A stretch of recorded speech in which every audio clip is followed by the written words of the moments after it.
दोस्तों, पाकिस्तान के नक्शे पर एक ऐसा हिस्सा है जिसे सालों तक नजरअंदाज किया गया, दबाया गया और खामोशी से लूटा गया।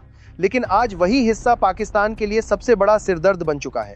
हम बात कर रहे हैं बलूचिस्तान की, जहां आज सिर्फ विरोध नहीं हो रहा बल्कि खुली बगावत चल रही है। हालात इतने बिगड़ चुके हैं कि अब वहां गोलियों की आवाज आम हो गई है और पाकिस्तानी सेना खुद को असुरक्षित महसूस कर रही है। बलूचिस्तान आज साफ शब्दों में कह रहा है, हम पाकिस्तान नहीं हैं और अब और नहीं रहना चाहते। यह कोई अचानक भड़का आंदोलन नहीं है, यह उस आग का विस्फोट है जो दशकों से अंदर ही अंदर सुलग रही थी। आज स्थिति यह है कि बलूचिस्तान के पहाड़ी इलाकों में पाकिस्तानी सेना की एंट्री आसान नहीं रही। खबरें सामने आ रही हैं कि बलूच लिबरेशन आर्मी आंदोलन नहीं रही। स्थानीय लोगों ने मिलकर कई इलाकों में पाकिस्तानी सुरक्षा बलों को पीछे धकेल दिया है। सैकड़ों जवानों की मौत की खबरें पाकिस्तान के लिए एक डरावना सपना बन चुकी हैं। और जब भी पाकिस्तान किसी अंदरूनी संकट में फंसता है तो वह एक ही काम करता है, भारत पर आरोप। लेकिन इस बार कहानी थोड़ी अलग है, क्योंकि इस बार सिर्फ बंदूकें नहीं बोल रही, बल्कि इतिहास, भूगोल और अंतर्राष्ट्रीय राजनीति भी साथ खड़ी है। अगर हम टाइमलाइन को पीछे ले जाएं तो 1947 में जब भारत आजाद हुआ और पाकिस्तान बना, उस वक्त बलूचिस्तान कोई मामूली इलाका नहीं था। बलूचिस्तान की अपनी पहचान थी, अपना शासक था खान ऑफ कलात। उसने साफ शब्दों में कहा था कि बलूचिस्तान किसी भी देश में जबरन शामिल नहीं होगा, न भारत में न पाकिस्तान में। वह खुद को एक स्वतंत्र राष्ट्र के रूप में देख रहा था।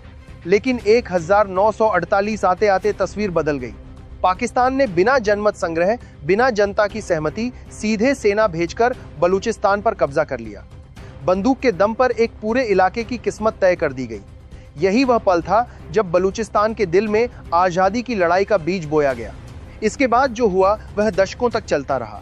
बलूचिस्तान से गैस निकाली गई, खनिज निकाले गए, पोर्ट बनाए गए, पाकिस्तान की फैक्ट्रियां चलीं, शहर रोशन हुए, लेकिन बलूचिस्तान के गांव अंधेरे में डूबे रहे। स्कूल नहीं, अस्पताल नहीं, रोजगार नहीं, सिर्फ सेना और चेकपोस्ट।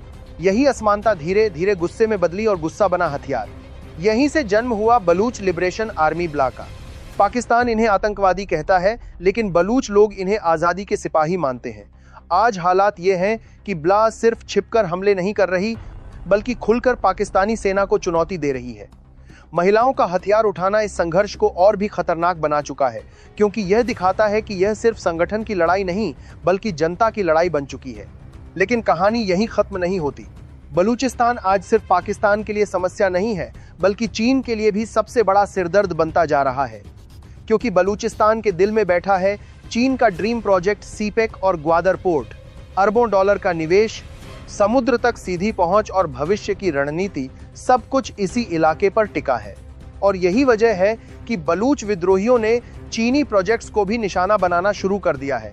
चीनी इंजीनियरों पर हमले, काफिलों पर अटैक और निर्माण कार्य में बाधाएं, इन सब ने बीजिंग की नींद उड़ा दी है। अब यह लड़ाई सिर्फ आजादी की नहीं रही, यह एक जियो पॉलिटिकल वॉर बन चुकी है। यहीं से भारत का नाम सामने आता है। बलूच नेताओं और प्रवासी बलूच समूहों ने खुलकर कहना शुरू कर दिया है कि अगर बलूचिस्तान आजाद होता है तो उसे किसी तानाशाही या अस्थिर देश का सहारा नहीं चाहिए।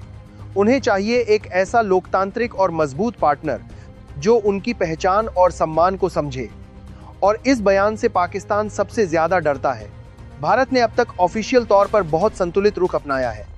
भारत ने कभी यह नहीं कहा कि वह बलूचिस्तान को अलग कराने में मदद करेगा, लेकिन भारत ने यह जरूर कहा है कि बलूचिस्तान में मानवाधिकारों का उल्लंघन हो रहा है। हालिया बयानों में भारत के इशारे इतने साफ रहे हैं कि पाकिस्तान को संदेश मिल चुका है। अब असली सवाल यही बनता है, अगर बलूचिस्तान सच में पाकिस्तान से अलग होता है तो क्या वह अकेले टिक पाएगा? क्या वह एक स्वतंत्र देश बनेगा या फिर किसी बड़े रणनीतिक गठजोड़ की ओर बढ़ेगा? और अगर ऐसा हुआ तो साउथ एशिया की राजनीति कभी पहले जैसी नहीं रहेगी। यहीं से कहानी और भी ज्यादा खतरनाक मोड़ लेने वाली है। अब जरा इस पूरे घटनाक्रम को थोड़ा और गहराई से समझते हैं, क्योंकि जो कुछ आज बलूचिस्तान में हो रहा है वह अचानक नहीं हुआ। यह एक लंबी चुप्पी के बाद उठा तूफान है। दशकों से दबाई गई आवाजें, छीनी गई जमीन, लूटी गई संपदा और पहचान से वंचित एक पूरा समुदाय, आज वही सब एक साथ फूट पड़ा है। बलूचिस्तान के कई हिस्सों में हालात ऐसे बन चुके हैं कि पाकिस्तान की सरकार का वास्तविक नियंत्रण नाम मात्र का रह गया है।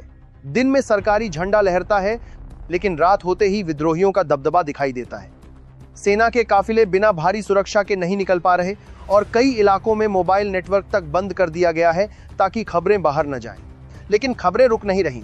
सोशल मीडिया, विदेशी पत्रकार और मानवाधिकार संगठनों की रिपोर्ट साफ बता रही हैं कि बलूचिस्तान अब सिर्फ एक सुरक्षा मुद्दा नहीं रहा, बल्कि यह पाकिस्तान की राजनीतिक विश्वसनीयता का संकट बन चुका है। जब एक ही देश के नागरिक अपने ही झंडे से डरने लगे तो समझ लीजिए कि मामला बहुत आगे निकल चुका है। सबसे बड़ा झटका पाकिस्तान को तब लगा जब यह आंदोलन सिर्फ स्थानीय नहीं रहा। बलूच प्रवासी समुदाय ने इसे अंतर्राष्ट्रीय मंचों तक पहुंचाना शुरू कर दिया। यूरोप, अमेरिका और ऑस्ट्रेलिया में प्रदर्शन हुए, जहां पाकिस्तान पर मानवाधिकार उल्लंघन के गंभीर आरोप लगाए गए। यह वही चीज है जिससे इस्लामाबाद सबसे ज्यादा डरता है, अंतर्राष्ट्रीय दबाव। और यहीं से चीन की चिंता भी बढ़ जाती है, क्योंकि सीपैक सिर्फ एक सड़क या पोर्ट नहीं है, बल्कि चीन की ग्लोबल रणनीति का अहम हिस्सा है। ग्वादर पोर्ट को चीन ने अपने समुद्री भविष्य से जोड़ा था, लेकिन आज वही इलाका सबसे ज्यादा अस्थिर है। चीनी इंजीनियरों और कर्मचारियों पर हुए हमलों ने बीजिंग को साफ संदेश दे दिया है कि बलूच आंदोलन किसी भी बाहरी शक्ति को बख्शने वाला नहीं है। चीन सुरक्षा बढ़ाता है, पाकिस्तान सेना तैनात करता है, लेकिन असंतोष कम होने का नाम नहीं लेता। उल्टा, हर कार्रवाई के साथ नाराजगी और गहरी होती जा रही है। यही वह बिंदु है जहां सैन्य समाधान असफल होते दिखाई देने लगते हैं। अब सवाल उठता है, क्या पाकिस्तान के पास कोई और रास्ता है? राजनीतिक संवाद की बात की जाती है, लेकिन विश्वास इतना टूट चुका है कि सिर्फ बयान अब काम नहीं कर रहे। बलूच नेताओं का कहना है कि वे खोखले वादों से थक चुके हैं। वे चाहते हैं ठोस अधिकार, संसाधनों पर नियंत्रण और अपनी पहचान की स्वीकृति। अगर यह मांगे नहीं मानी गई तो हालात और विस्फोटक हो सकते हैं। भारत इस पूरे परिदृश्य को बहुत संतुलित लेकिन सतर्क निगाह से देख रहा है। भारत ने कभी खुलकर हस्तक्षेप नहीं किया, लेकिन अंतर्राष्ट्रीय मंचों पर यह जरूर कहा कि किसी भी क्षेत्र में मानवाधिकारों की अनदेखी स्वीकार्य नहीं हो सकती। यह बयान पाकिस्तान के लिए काफी है, क्योंकि उसे डर है कि बलूचिस्तान का मुद्दा कहीं वैश्विक विमर्श का हिस्सा न बन जाए। अगर ऐसा हुआ तो पाकिस्तान के लिए स्थिति संभालना बेहद कठिन हो जाएगा।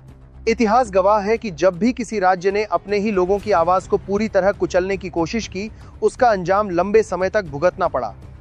बलूचिस्तान आज उसी ऐतिहासिक मोड़ पर खड़ा है जहां एक फैसला आने वाले दशकों की दिशा तय करेगा।